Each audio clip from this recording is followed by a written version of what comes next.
Hey everybody, welcome back. Monday Morning Briefing, episode number 76. It's Tuesday, August the 16th, and we're back in the shop after being gone at the Heart of Texas Leather Show in Waco, Texas. It was the second year that they've had it. It seemed really good. It seemed like it may have been a little bit bigger than last year. I'm not sure. I know for the classes that they had going on all week, I know they had good numbers on that. They had a lot of people enrolled in a lot of different classes.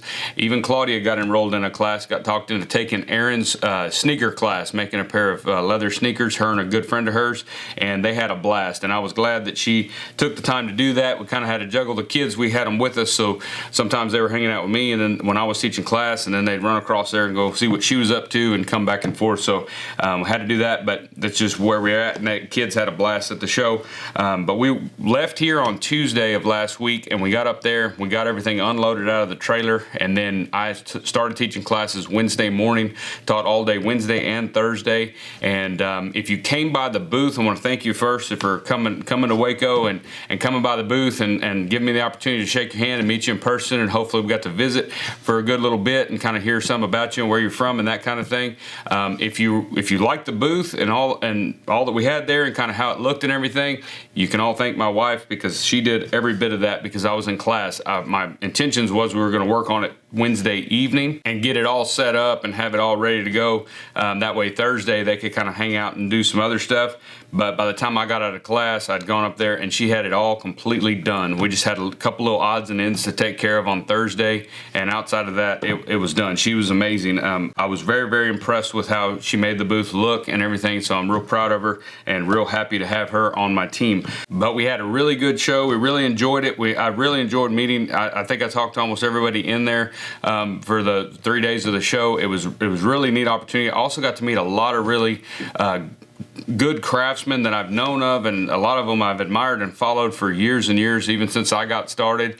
And we had the chance to go ahead and meet with those guys in person, or those folks in person, while we were there, give them a card, kind of plug the podcast a little bit to them. And so hopefully they're thinking about that, and maybe we'll have a few of those folks that were at the show in Waco teaching classes and that kind of thing, and we'll have those people on the podcast here pretty soon. So I just wanted to kind of, while we were there in person, kind of meet with them and kind of bring it up. Some of them didn't know a whole lot about the podcast. They had heard of it, but they're not real big podcast listeners, so I kind of explained what we did and that kind of thing. And the neat thing about the show was a lot of the people that were on the podcast, or that have been on the podcast, were at that show. So Jeremiah Watt, Lisa Sorrells was there with her booth, Jim Linnell was there as well. There was just a bunch of them that had been on the podcast that were there, and there was a bunch that I want to get on the podcast. So I think for that purpose, for Lost Trade, it was a really good deal. If you don't know about Lost Trade, go to our website at dgsaddlery.com. At the very top, you'll see podcast. Click that,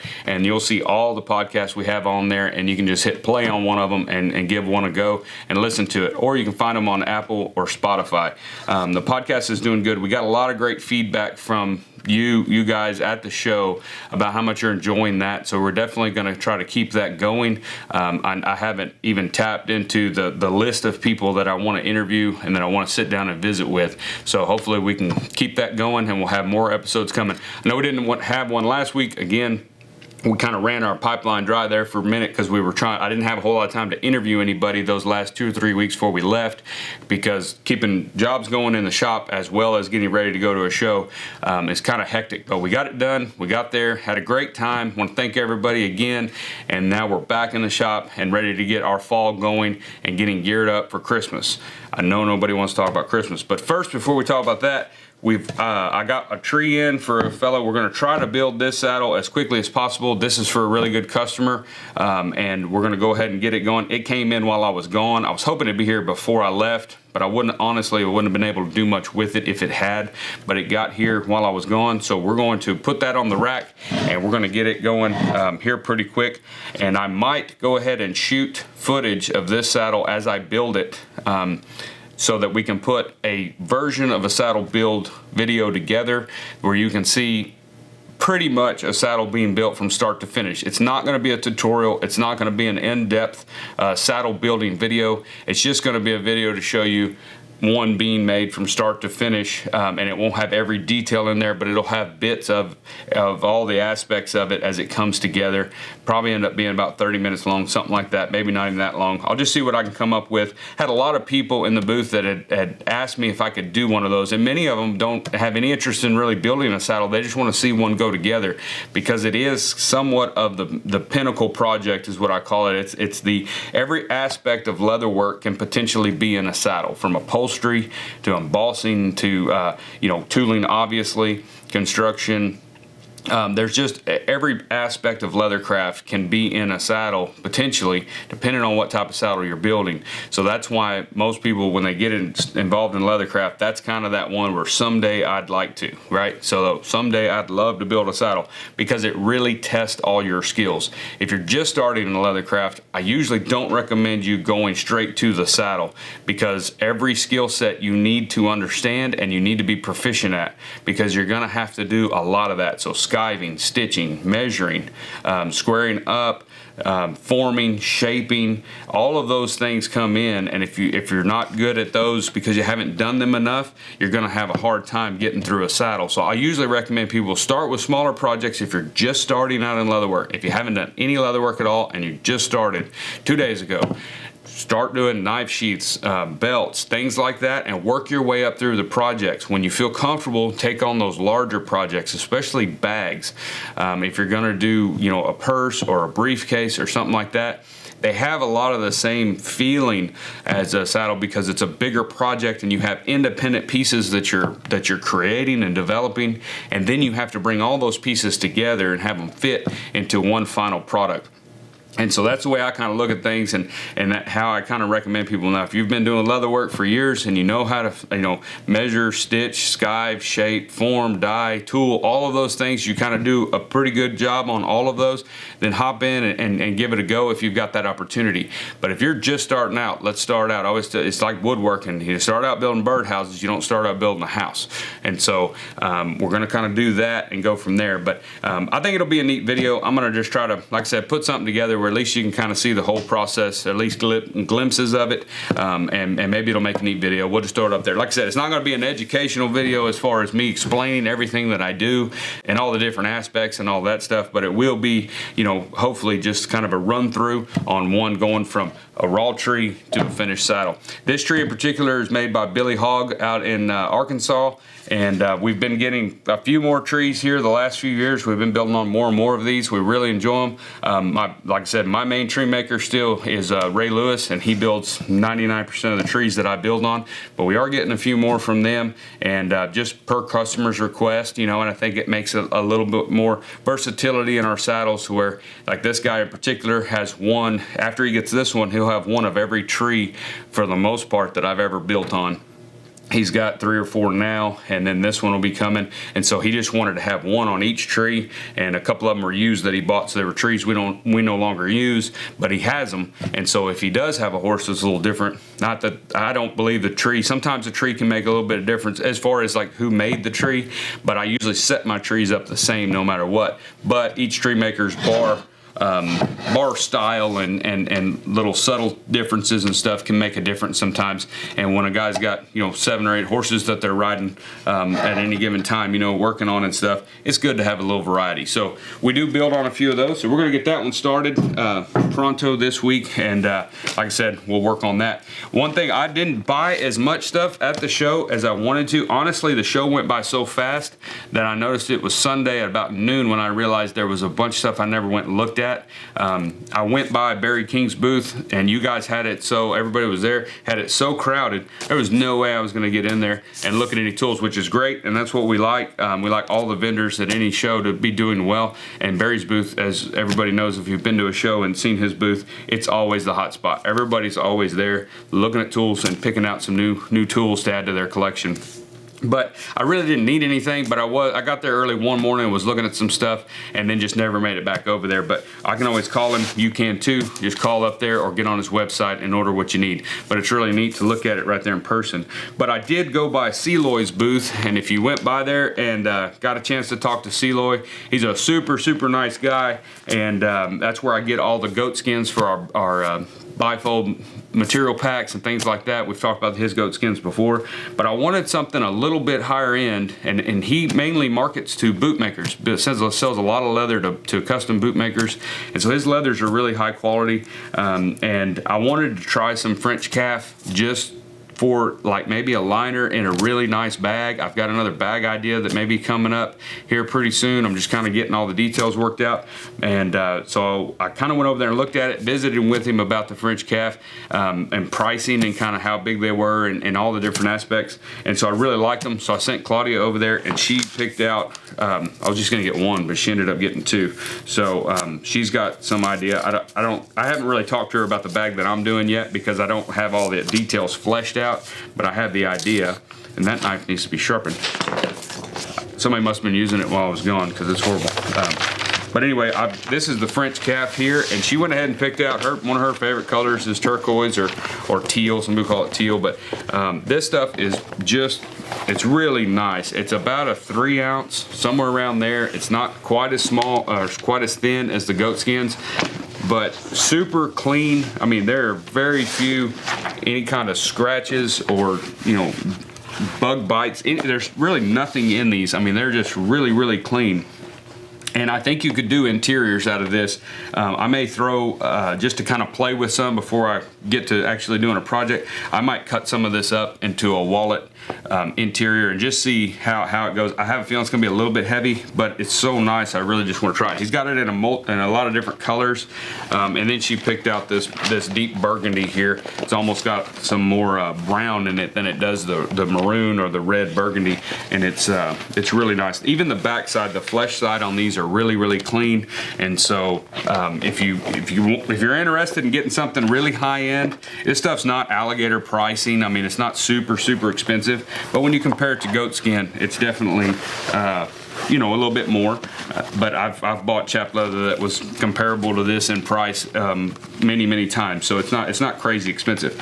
But if you're wanting to do maybe a project and use a lot better quality liner in there, the problem with the goat skins, if you're doing a bigger bag, you don't have that room because those skins are really small. And so this might be a really good option. I'm gonna test it out for us and see how it works. And then if that's something you wanna do, you can always give Celoy a call and go from there. I also got, which I'm gonna make a mess trying to unroll all this on this table. These French calves are pretty good size. They're probably 17, 18 foot maybe. They're calves, so they're not as big as, say just a regular veg tan side or something.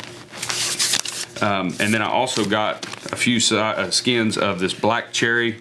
The black cherry's in the middle, and then this, I think it's a brown, but it's got a brush off finish to it, which just means if you were to buff on this, or as it breaks in during use, it'll start to lose some of its pigment, and it gives it a really neat kind of vintage finish over time. You can rush that.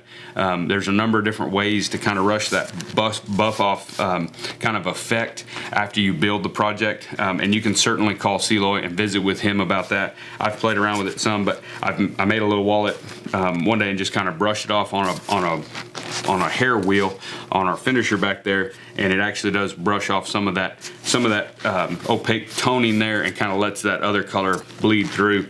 And it's really a neat deal. I think over time it'll give a project a really neat look.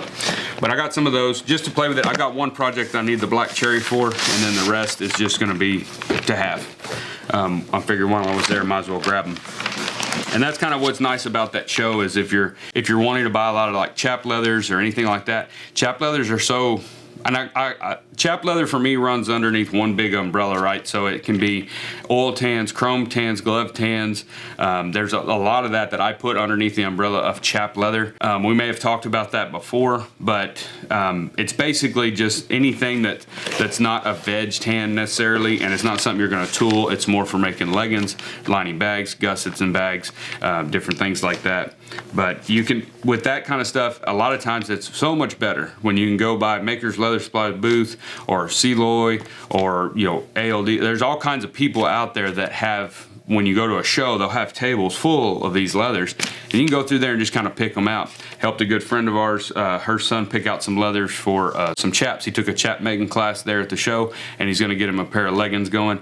And we kind of looked at leathers, and I gave him some suggestions depending on what he was building, on which type of leather I would go ahead and select. And he found a color he liked and the feel he liked. And that's another thing too, the feel changes a lot. And so unless you know exactly what you're ordering over the phone because you've ordered it before and you're getting the same stuff, sometimes it's kind of guesswork till you get it in your shop. You're not going to be real sure on the temper and the waxiness or the oiliness and that kind of thing. So it can be a little bit of a hassle sometimes. But my view too is in a shop, depending on the size of your shop and stuff, you really can't have enough chap leather laying around for different projects and different weights. You know, you get a little bit heavier stuff, a little firmer stuff, a little softer, a little thinner, those kind of things. That way you just have some stored back when you're doing a project, you may want to line something or use it for a gusset or whatever you're going to do. You've got some sitting over there. But all in all, it was great. We had a great time. We're glad to be back. So we taught the classes there Wednesday and Thursday, and I taught on Wednesday I taught a tooling class or a drawing class based on our drawing course online and the one we've taught in the past. We did that for 4 hours in the morning Wednesday, and then in the afternoon we went right into a tooling class based on our online tooling course there as well. I kind of figured out something this week or last week teaching those two classes that I'm going to make a video on that's just going to kind of amplify what we've already talked about on this channel when it comes to drawing and as well as tooling. I kind of figured out some stuff that's really important where kind of a new focus where I figured out in these classes because of the feedback and the questions I was getting from the people in that class. We only had 12 students in there or 12 people enrolled, and that makes it really nice because we have a lot of back and forth. We can visit. It's not so big that we can't all kind of learn from each other. And so as we were going through that, the questions led me down a different path, a little bit different approach to teaching that, and a little bit of change in my focus on what I want people to focus on if you want to learn how to draw, as well as if you want to learn how to tool. It's two different focuses, but they're pretty much the same. And so I'm going to be doing a couple tip videos to kind of amplify that idea, and so that way you'll have that and you'll kind of know what we talked about in there, and I think that'll help you whether or not you've gone through an online course. Either way, it's going to help you, I think, in your drawing as well as your tooling, and kind of give you a little bit better idea of what you need to work on and what you need to practice on more than anything else. And that's going to help you, I think, more and more in your tooling, because what I was thinking I was trying to get people to kind of pay attention to and really try to practice and do all that. It's really the step before that, and those things are kind of the foundation skill sets and understandings that if you can get that down, that'll help you in all the rest of the stuff going forward. And I think that's where kind of some people might have a little bit of a disconnect. So I think it'll be helpful. I'm going to try to do those maybe this week or next week and do one, and then we'll do another one for the tooling part, because I just want to talk about the idea of it and kind of what we're doing and kind of show you kind of what we did in there, where I kind of had not an epiphany, but you know what I mean? I kind of saw it from a different angle based on the people that were in there and some of the questions I was getting, and I never really looked at it like that. And so that really helped me. That's what I love about doing in-person classes as well as doing even just this YouTube channel, because when I get questions, those questions help me know where I need to put my focus on in teaching or portraying the information so that it comes through clearly to you. And everybody looks at it differently, and everybody's got different questions. And if like they used to say in college, if one person asks a question, there's 15 or 20 of them that are too scared to ask it or just won't ask it. So I feel like that's what I love the most about what we do, is because I learn a better way, better technique, a better approach to be able to teach this stuff, because it's not rocket surgery, right? But it is difficult concept sometimes to understand, especially if you haven't been in it very long.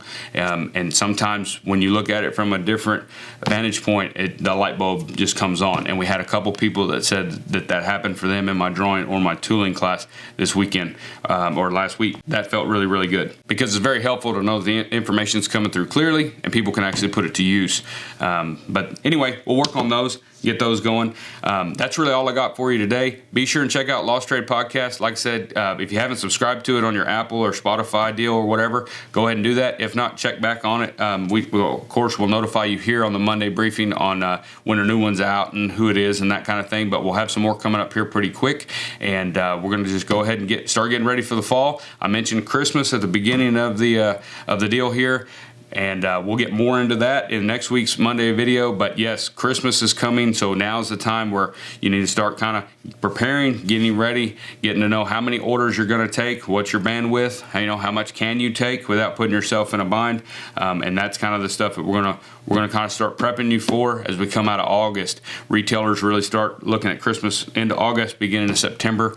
And as craftsmen, if you're doing commissioned work or custom work, you need to start looking at it early too, because you've got to have that time to be able to get stuff done. So anyway, we're going to get out of here, and be sure to go to dgsaddlery.com and sign up for the Leathercraft newsletter if you haven't already, and we'll see you next week in the Monday morning briefing.